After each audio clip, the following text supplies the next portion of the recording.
Okay, so this is from someone that was in that call, that now infamous call in Alan's statement. The way I see it, Alan called us and tried to insinuate that he was slam dunk going to get all the TOs on Panda Cup and that Nintendo was requiring streams be on Panda Cup channels because that way they could have greater degree of control over the content therein. We pushed back, had existing broadcasting agreements with them, and any agreement short of them buying us out of the agreements would be directly damaging to us. 3 days later, Alan says Nintendo wants to talk to us about the legality of tournament broadcasts on our channel. So this was the other person in there? Oh. Real evidence. Actual real evidence for the first fucking time tonight. Like, this is proof that this guy is who he claims to be and was in this call at the very least. Of course, what was said on the call could very much be a lie, but I noticed my webcam's blocking it there.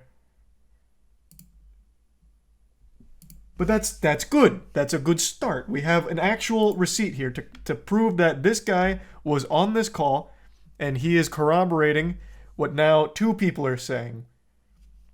Right now, Alan is the only one amongst an entire community of TOs that are all coming out at the same time, even TOs that weren't mentioned in Alan's documents coming out to go against him. Even when they didn't have to, even when they had no horse in the race, they just all had a negative experience. This guy was on the call and is claiming that the threat of like getting Nintendo involved was a real thing that happened. That is now 2 people making the exact same claim from the same call. Like that feels pretty substantial. When it's hearsay on both sides, like that seems important. This, by the way, is something Nintendo walked back immediately. When Alan talks about concessions he made to the Panda Cup tournaments on this shit, it comes after Nintendo had calls with all your favorite tournaments and realized he was scaring the ever-loving fuck out of them. That is an interesting statement because that ties into something Smash World Tours briefly mentioned in their statement that Nintendo was having an internal investigation against Alan's behavior. That checks out with a statement made by Smash World Tour's initial statement. A lot to mentally keep track of, I know. It's actually really not. There's only one perspective that has no support behind it in terms of other people in the scene, and that's Alan's. Alan released his statement, and every TO in the scene right now, even ones not associated with the named ones in Alan's statement, have come out against him, talking about how manipulative and untrustworthy he was in their conversations with him being very bad. Like, everyone is against Alan, at least in this scene. Like the TOs, the tournament organizers, none of them are agreeing with anything Alan has said at all. Deer, a TO working with both Panda and VGBC, confirmed Alan threatened to shut down Smash World Tour last year. Holy shit. Jesus Christ. How... Literally every tournament organizer in all of Smash right now is coming out against Alan after his statement. He blew the floodgate open. I can corroborate that at Summit in November 21, I was verbatim told that Smash World Tour won't exist anymore, so being involved in both circuits was not something I'd have to worry about. And this is someone that has worked with both Panda and... Panda and VGBC? Yes, I know, Vegan. We talked to them about that the entire way. Was there evidence for anything besides responses on Twitter? As much as I want to believe the TOs, it's been hard to take anything at face value. Well, no, because it's all hearsay. Except for Mikey. Mikey is the only one right now that's posted a screenshot of him being in that call that was where the threat was made. Like, allegedly where the threat was made. He has confirmed he was in a call with them that is mentioned in all of the statements from Alan and Ken. But in Alan's statement, there is also no evidence of anything other than hearsay. The whole thing is built up on hearsay, except the initial statement from Smash World Tour, which has the actual facts from Nintendo. They have evidence from Nintendo, but everything else is hearsay.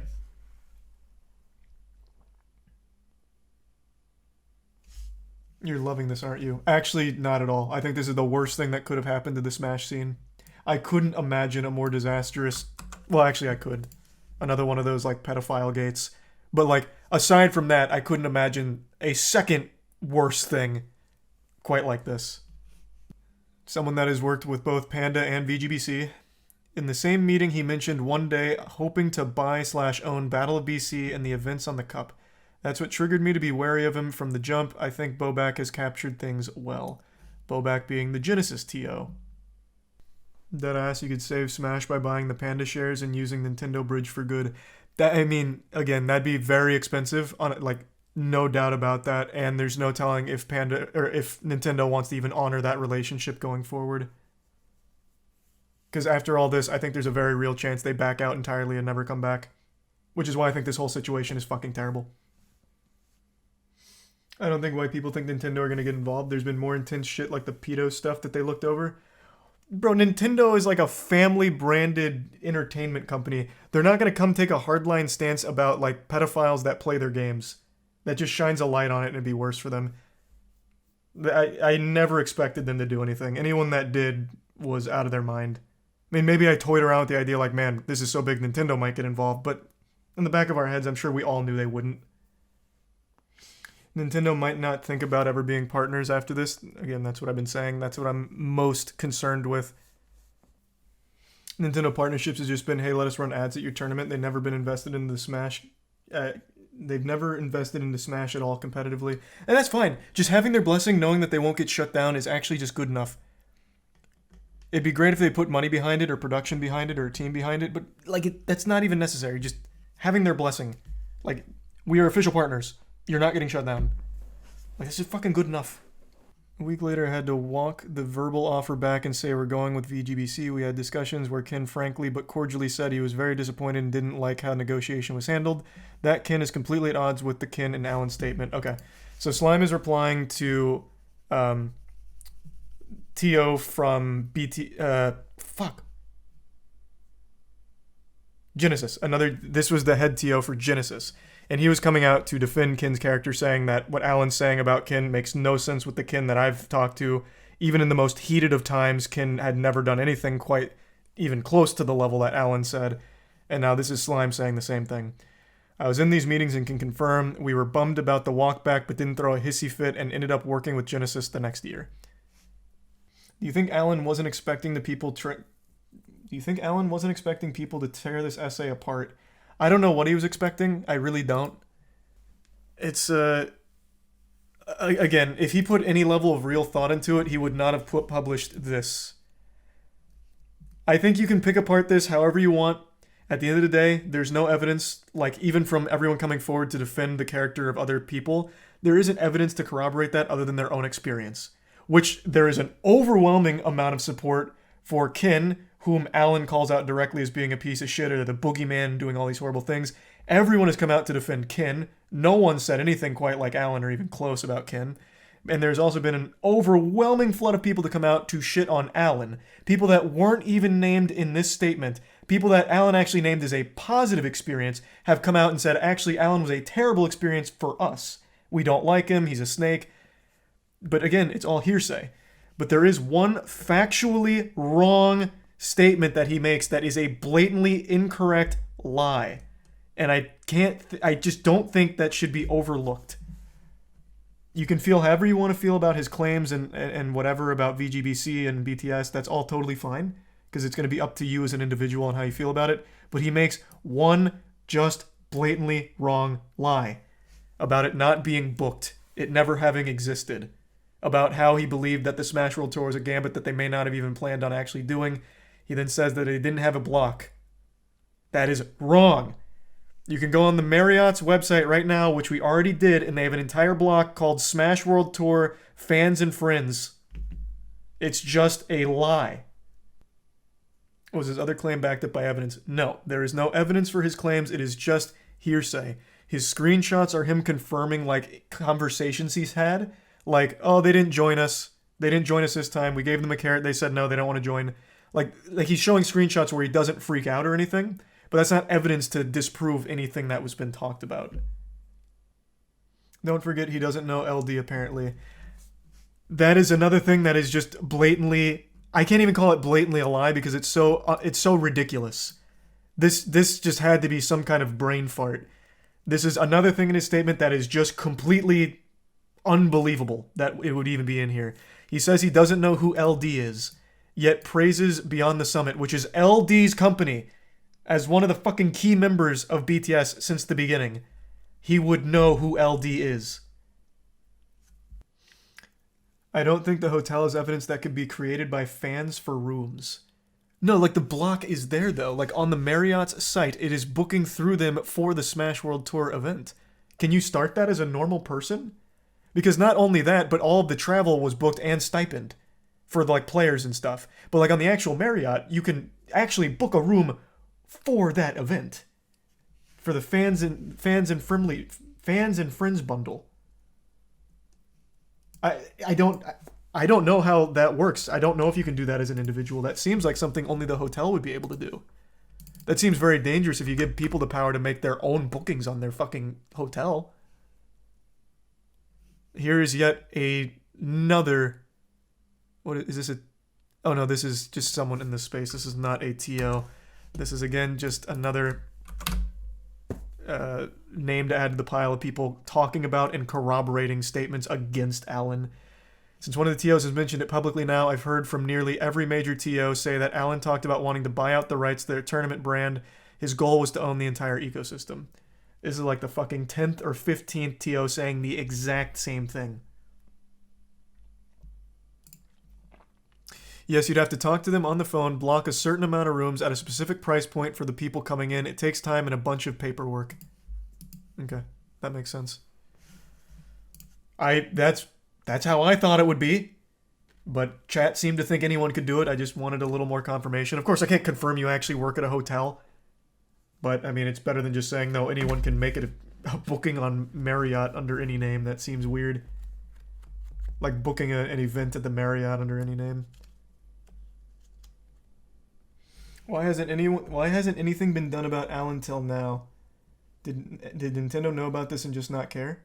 Well, I can tell you why they wouldn't do anything about it. Like, Ken even alludes to it here. It's just a disaster for the scene. Had all of this information about Alan come out, that's terrible for everybody.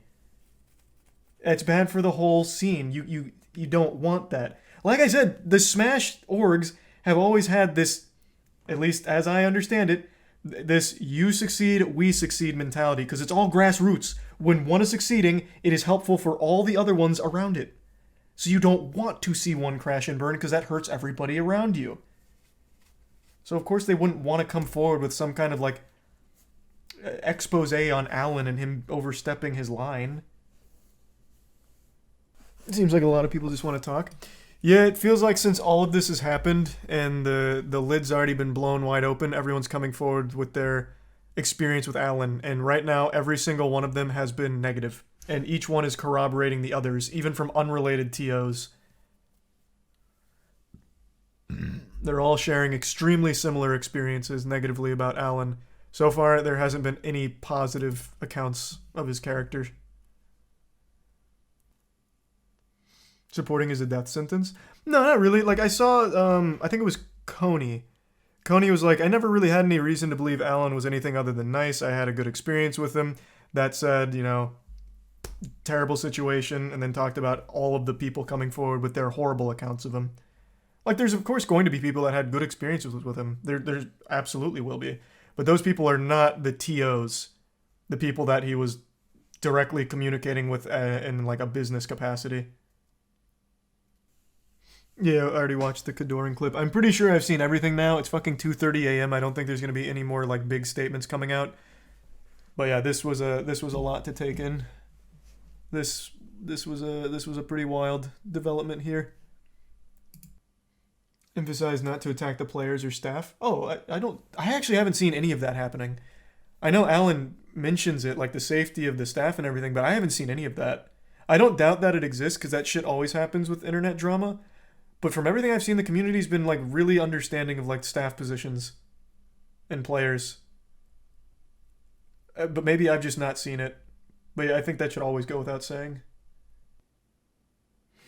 I want to point something out real quick. Someone just tweeted this at me, and I really want to bring it up on stream. I couldn't decide if I should or not, because it's rather vain. No one ever gives me credit for how goddamn accurate I am in predicting things. Check this out. I even forgot I did this. Do I think there'll be an apology video? No. I don't know Alan super well. My guess, though, based on this behavior, he's going to come out with something like the truth, or it's time you know what really happened. And then Alan's statement, the truth. Like, no one ever gives me the credit I deserve for predicting shit.